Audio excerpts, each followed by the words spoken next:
النائب الفاضل فهد الخنة، تفضل. شكرا لك الرئيس.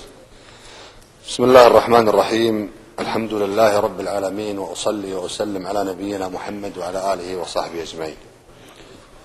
الأخ الرئيس، اليوم احنا نتحدث عن مشروع قانون واقتراحات بقوانين قدمت من الأخوة النواب تتعلق بأمر في غاية الأهمية، وهو حق، أنا لا أقول حق إصدار الصحف، هو حق التعبير عن الرأي.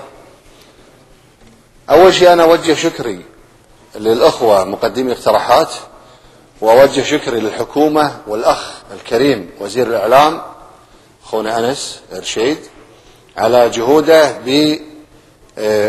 بالوصول إلى اتفاق مع الأخوة في اللجنة التعليمية اللي كان لهم دور مشكور ومأجور إن شاء الله، باجتماعات طويلة وماراثونية بإقرار هذا المشروع واقتراحات، والوصول إلى صيغة بالتفاهم مع الأخ وزير الإعلام المحترم والحكومة. الأخ الرئيس، اليوم احنا نتحدث عن حق طالما حرم منه فئات كثيرة من المجتمع الكويتي، حق تم احتكاره في أمر لا يجوز الاحتكار فيه. إذا كان لا يجوز الاحتكار في السلع الاستهلاكية التي هي من أمور غذاء البطون، فكيف يجوز الاحتكار في المعرفة وإبداء الرأي والتي هي غذاء العقول؟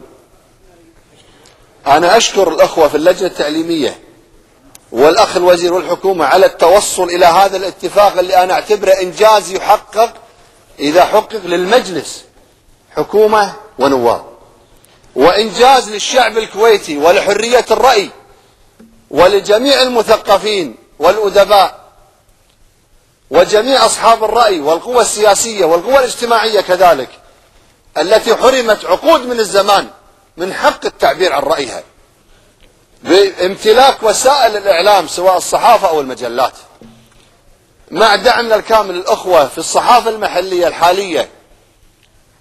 لكن ظلت مهما كان هذه الصحافة محتكرة على عدد محدود من أصحاب الامتياز، وإن كان للأمانة هناك حرية بإبداء الرأي ونقل الرأي، لكن هذه الحرية غير كاملة، لأن معلوم، وهذه أنا كنت حاضر لندوة أحد الأخوة رؤساء التحرير وكنت طالب في الجامعة، قال مو من المنطق وليس من المعقول أن الصحيفة تنشر أي شيء يخالف مصالحها أو توجهها.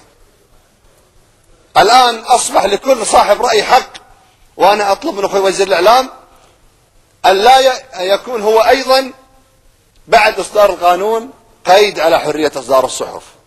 يقولون بعض الناس كل واحد راح ياخذ صحيفة، أنا أقول خل كل واحد يبي صحيفة ياخذ صحيفة، شو المشكلة؟ ما في قانون؟ طبق القانون على الجميع. اللي خالف القانون ويتجاوز حدوده في حرية الرأي ياخذ جزاءه. أما أنك من أجل تخوف أو أوهام تقول والله احنا كما الآن يروج البعض محاولة لثني المجلس عن إقرار مثل هذا القانون.